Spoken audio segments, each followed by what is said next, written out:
bien bonjour et bienvenue dans une autre revue très spéciale. Et aujourd'hui, la troisième revue de la première vague des Kingdoms, donc Cheetor. Donc, ouais, selon moi, c'est le chaînon faible du trio jusqu'à maintenant. De la première vague, je dirais, c'est la troisième figurine, puisque le vertébré, pas vertébré, Paléorex, c'est vraiment pas mon... C'est vraiment pas ma tasse de thé. Mais bon, bref, dans les trois que j'attendais le plus, je trouve que c'est lui le maillon faible, pareil.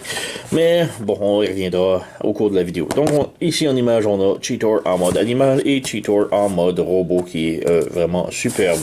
En arrière, nous avons le mode animal, le mode robot, des trucs Lego et ouais, arrêtons de perdre du temps avec la boîte. Et voyons ce qu'il y a à l'intérieur. Donc rien d'autre ici. On a les nouvelles genres de boîtes ici. On a un truc Lego qu'on se fout un petit peu. On a les instructions. Donc, transformation relativement simple. Pas eu trop de problèmes. Sinon, les instructions sont très bien. Alors, ouais. On verra. Donc, on a la nouvelle boîte ici.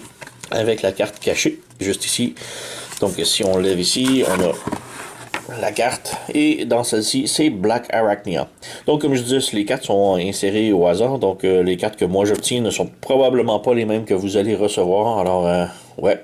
Alors, on a Black Arachnia ici, avec toutes les sparkles.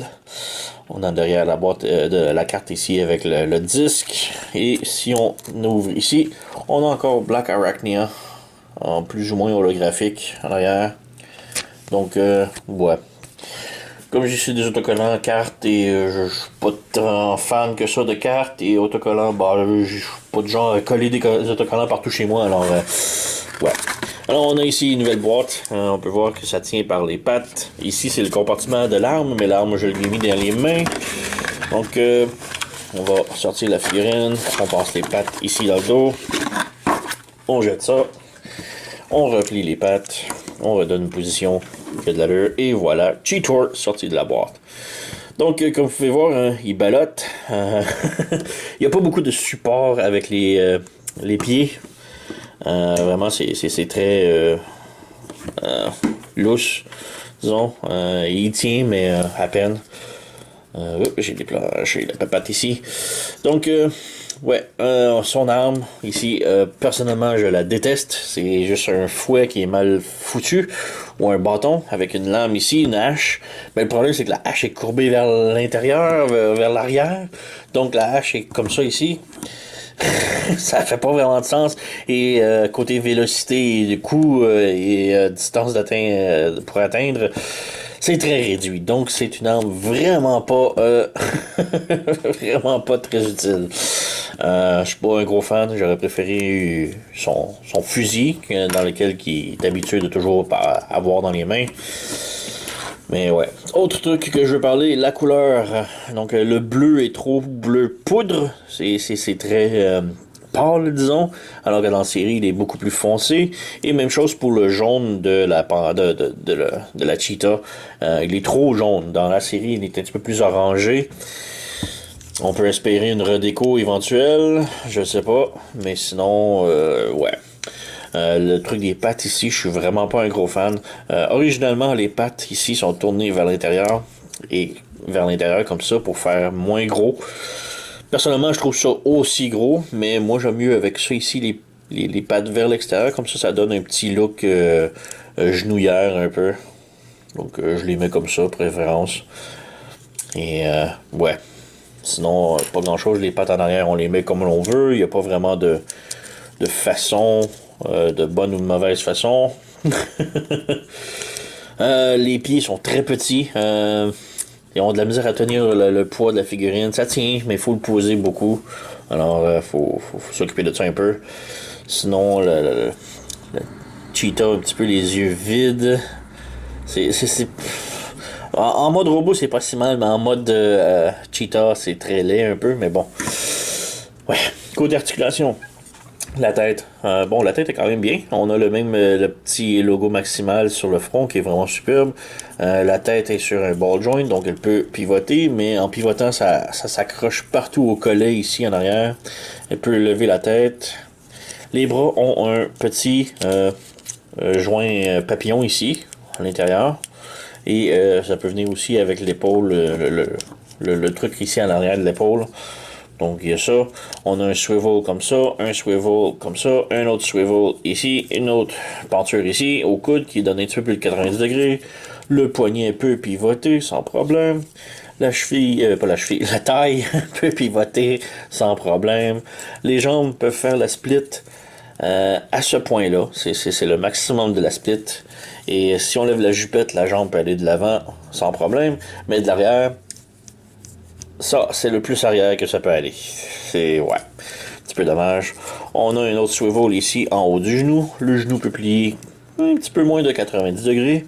La cheville peut monter, descendre comme ça et pivoter juste sur un côté, donc vers l'intérieur et non pas vers l'extérieur. Un petit peu beaucoup dommage, mais ouais, bon. Un autre truc que je veux parler juste avant de passer à la transformation, c'est la qualité du plastique. Très très très différente des deux autres figurines. Donc Warpath et Black Arachnia, le plastique, c'est le plastique traditionnel Hasbro. On est habitué à ce plastique-là. C'est un plastique solide et correct. Parfait, on n'a pas de problème. Le plastique de lui, c'est un plastique très dur et cheap en même temps. Très... pour ceux qui connaissent les jouets de pitre qualité, les jouets ouf, c'est le plastique de jouets cheap. Donc de jouets style boutique à 1$. Mais par contre, il est épais. Donc, il est solide. Mais c'est le genre de plastique que il stressera pas. Il va complètement casser si on l'injecte à du stress. Donc, c'est le genre de plastique qui brise et non pas qui marque. Donc, très étrange. Le plastique est très, très, très, très, très différent. Là. Je dis pas que c'est une mauvaise qualité. Je dis juste que c'est très différent et... C'est du plastique de mauvaise qualité, mais utilisé de bonne façon. Donc, même si c'est du plastique qui snap à rien, qui brise à rien, c'est quand même assez épais pour que ça soit solide et que ça ne brise pas tant que ça. Le problème, c'est que, bon, ici, comme ici, on a un petit hook que moi, il est déjà brisé. Donc, on peut voir ici... Je sais pas, je veux pas le péter non plus. Là. Il est comme sectionné, là, vraiment. Là, il tient à peine. Là. Donc, ouais. Comme je dis, c'est du plastique de basse qualité. C'est vraiment étrange que c'est différent des autres versions. Donc, petite comparaison ici, on a Warpath de la première ligne et on a Black Arachnia. Toujours ici de la même ligne. Autre petite comparaison, on a ici Rat Trap, son petit compatriote, et le classique d'il y a longtemps, Rhinox. Donc, on peut voir que la famille ici est vraiment superbe, ça va super bien ensemble, les tailles et tout là. Donc, il me manque Optimus, il va sortir très bientôt, donc on va mettre la main dessus quand que je vais pouvoir. Donc, on met Black Arachnia, Rhinox et Rat Trap. Et on peut passer maintenant à la transformation. Donc, transformation de 1, on enlève son arme. Bon, et ensuite pour la transformation, comme je dis, on lève ici la tête, on la pivote complètement à l'envers, on la laisse en angle comme ça. Et là, il faut comme forcer la tête du Cheetor comme ça ici. Ça fait peur, mais c'est fait comme ça. Donc, on ouvre la tête ici, on lève, on rabaisse celle-là, et là, il faut comme l'enfiler comme ça. On ferme la mâchoire, on ouvre les deux petits panneaux qui sont ici, et on les ramène dans le dos, le plus possible, voilà. On ferme les bras ici, on les accote dans le fond, et on ramène ici, et on a un petit crochet ici qui va venir se ancrer dans le mantel ici, et on pivote le poignet pour que le panneau ici soit vers l'intérieur. Donc on ramène ici, on ramène ça ici, on pivote, on ferme le crochet ici, oups, comme ça. Et pour le poignet ici, on le ramène pour que ça soit ajusté ici, dans le dos. Voilà. Ensuite, on peut étirer les pattes ici, les mettre droites, pour juste clearance, disons. Et on ferme les bras ensemble ici, et on les branche aux 3 points qui se branchent. Donc de 1 ici, de 2 ici, presque tout est fait. Donc, on peut ajuster les papates. Les deux panneaux ici, on les ferme. Voilà, comme ça. Et pour les pattes, très simple, on ramène les pieds vers l'arrière et on sort les pieds ici. On sort, on rentre le pied, voilà. On replie les jambes ici comme ça. On déplie les pattes. Et c'est pas mal terminé. On a le trou ici que l'on vient brancher son arme. Et voilà, Cheetor complètement transformé. Donc oui, c'est vraiment un des meilleurs modes animal qu'on a eu de Cheetor depuis toujours, disons. Je possède pas la version Masterpiece, donc je ne peux pas juger, mais de tous les autres jouets officiels, ça faisait très dur, c'était très horrible. Mais celle-ci, par contre, vraiment superbe, belle proportion et tout. Ouais. On a les petits yeux vides ici, que j'aurais aimé qu'il y ait des petites pupilles au moins, parce que ça fait très mort. La bouche peut s'ouvrir et se fermer. Quand même cool.